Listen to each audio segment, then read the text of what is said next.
Many of you may have heard of the Tightwad Gazette. It was a series of newsletters that the author, Amy Dacyczyn, ended up turning into 3 books. And in the early 90s, they were extremely popular. Everyone was talking about them, reading them, and I know I read them religiously through cover to cover because I was frugal even then. And I ended up, I don't think I have those original copies anymore, but I still go from time to time to the library and pick up their copy of all 3 of the books bound together because I still feel there's some value in it. A lot of the ideas are a little dated and some of the concepts are a little dated, but the overview, the general principles still hold true. So Amy and her husband had 6 children, and they lived in a rural lifestyle that they'd always dreamed of, and she talks a lot about how they attained that, and that is also something that is worth reading about and thinking about the discipline it takes to reach a certain goal. And so one of the things I thought which would be of interest to us on this channel, because I'm all about cooking and eating, is how she set up her pantry.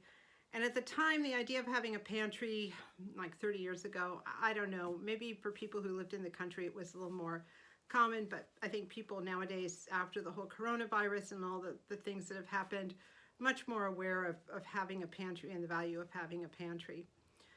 Now, people have different reasons even today for setting up pantries. You know, I think for a lot of us, it's a hedge against inflation. It's a hedge against not being able to find things in the store. If you can't, if you're in a rural location or you can't get out and shop a lot, it's kind of a hedge against, you know, not having enough or running out. A lot of things. You know, everyone's reasons, I guess, are kind of personal and intermixed with whatever experiences they've gone through.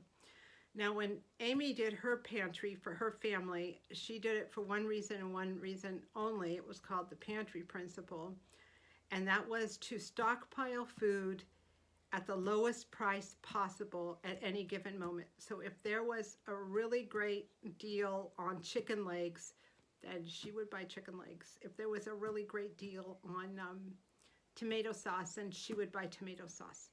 So she did not plan her food shopping around menu items. She planned her food shopping around what was on sale and then planned her menus around that.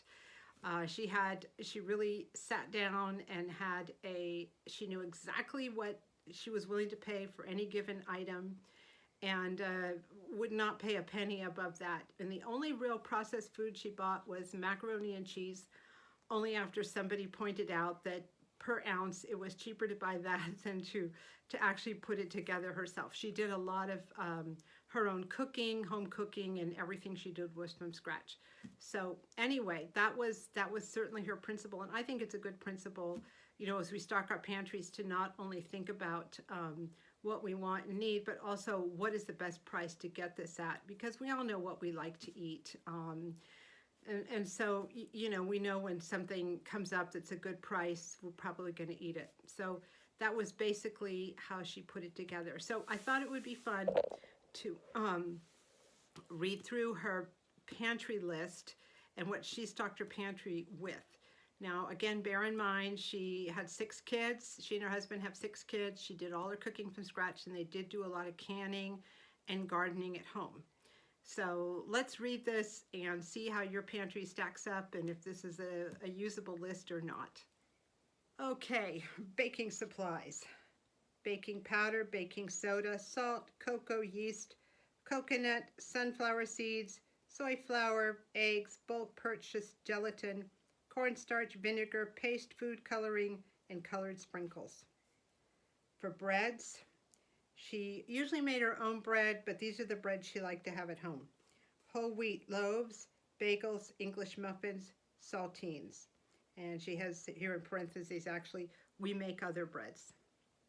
Cheeses, Parmesan, cream, and hard cheese when the price drops below a certain dollar amount per pound. Cold cereal.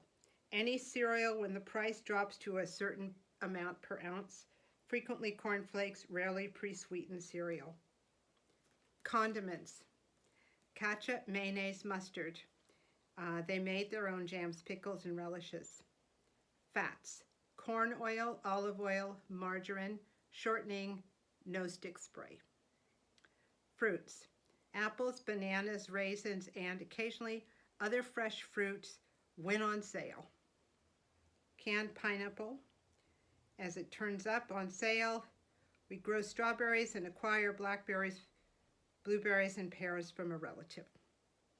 Grains: white flour, whole wheat flour, rye flour, oatmeal, cornmeal, rice, popcorn, and wheat germ. I cannot find wheat germ anywhere in this world. I have a banana bread recipe from my first cookbook, which is Laurel's Kitchen, and the cookbook is amazing. When I got this cookbook in the 80s, you could find wheat germ everywhere. I guess it was a fad or something, and wheat germ is a big ingredient in this banana bread. I now just use whole wheat flour or flaxseed, ground flaxseed, but it amused me that she had the wheat germ here because you can't find it now. Juices: orange juice, apple, grape, and lemon. Legumes: peanut butter, dried beans, dried peas, and lentils. Meats: chicken parts, ground beef, ground turkey, whole turkey, tuna, ham, pork shoulder, bologna, hot dogs, bacon, salami, kielbasa, and other meats when the sale price is low enough. Milk: dry milk and whole milk. Non-nutritious beverages: tea and ground coffee. We need our caffeine.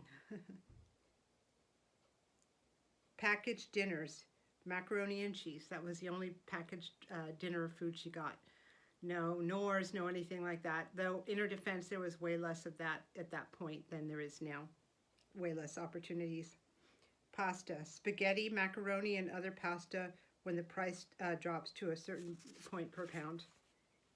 Seasonings and flavorings: a large selection of herbs and spices, wine and sherry for cooking, bouillon, soy sauce, Worcester sauce, artificial vanilla extract, and maple extract.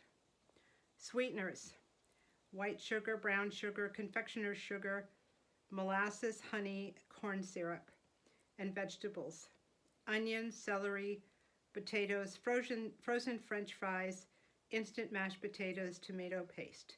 And they grew a wide range of other vegetables. I think a lot of people's pantries look like that. There was less canned food, and it probably was more expensive than fresh. And again, people maybe were not planning as we are for, not being able to get food or get supplies like we worry about now. So anyway, how does your pantry stock up? Do you think about what you get in your pantry in terms of categories like she did? She managed to raise 6 kids on that and do all that cooking at home. So I do have some respect for that, a lot of respect for that actually. So anyway, some food for thought, as they say, and thank you so much for watching.